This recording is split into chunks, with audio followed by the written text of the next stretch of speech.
plus en plus, le numérique prend le pas sur l'usage des manuels traditionnels de l'éducation, notamment les livres. La lecture dans les livres est donc reléguée au second plan, un phénomène qui n'est pas sans conséquence sur le rendement des élèves.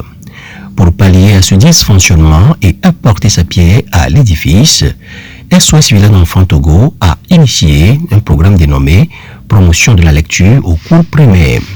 Les jeunes sont plus attirés vers les contenus visuels, les réseaux sociaux, les jeux vidéo, ce qui rend pour eux la lecture moins attrayante. La lecture perd alors son rôle de lecture plaisir pour devenir une activité imposée. Après la mise en place des clubs de lecture dans les écoles pilotes du projet, SOS Village d'Enfants Togo a organisé vendredi 7 mars 2025 au Centre des affaires sociales de Noukafou-Lomé un concours de lecture à l'intention de 3 écoles privées de la capitale.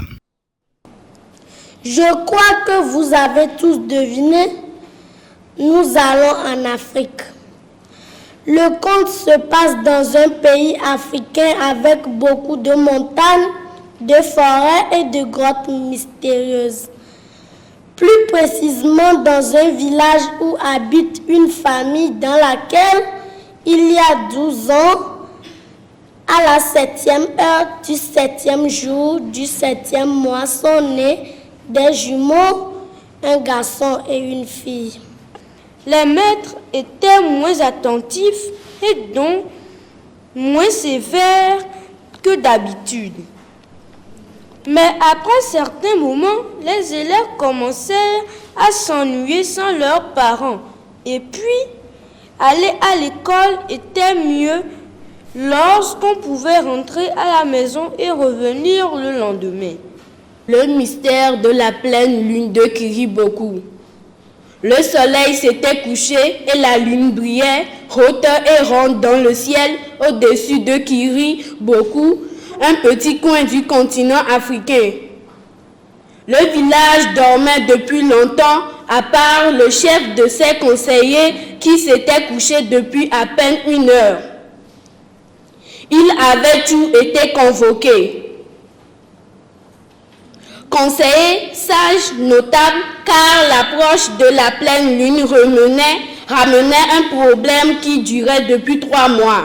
J'ai trouvé que les enfants se sont bien débrouillés en général. Ils ont bien lu, surtout qu'ils ont été mis devant le fait accompli. Ils n'avaient jamais eu de contact avec le texte et qu'ils l'ont lu et ils ont bien lu.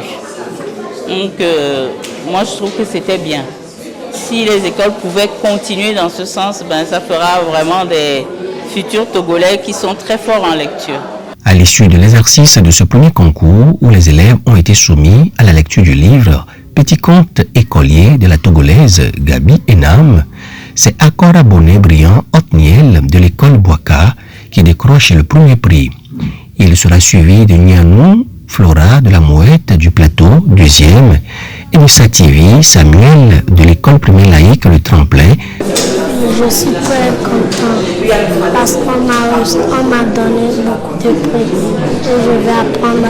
Surtout le prix que j'ai le plus aimé, c'est le dictionnaire, car je vais chercher des mots dedans. Il s'agit également d'un moment de gaieté pour élèves et enseignants de se familiariser avec des livres, les stimulant à reprendre goût à la lecture.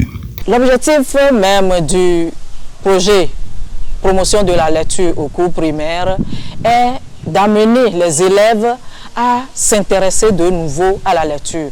Parce que le constat aujourd'hui est que avec le développement des technologies de l'information et de la communication, très peu d'élèves lisent. Ils sont plus attirés par les contenus visuels qui demandent moins d'efforts mental et les jeux vidéo également. Donc cette activité a pour objectif d'amener 80% des participants à ce projet à accroître leurs compétences en lecture.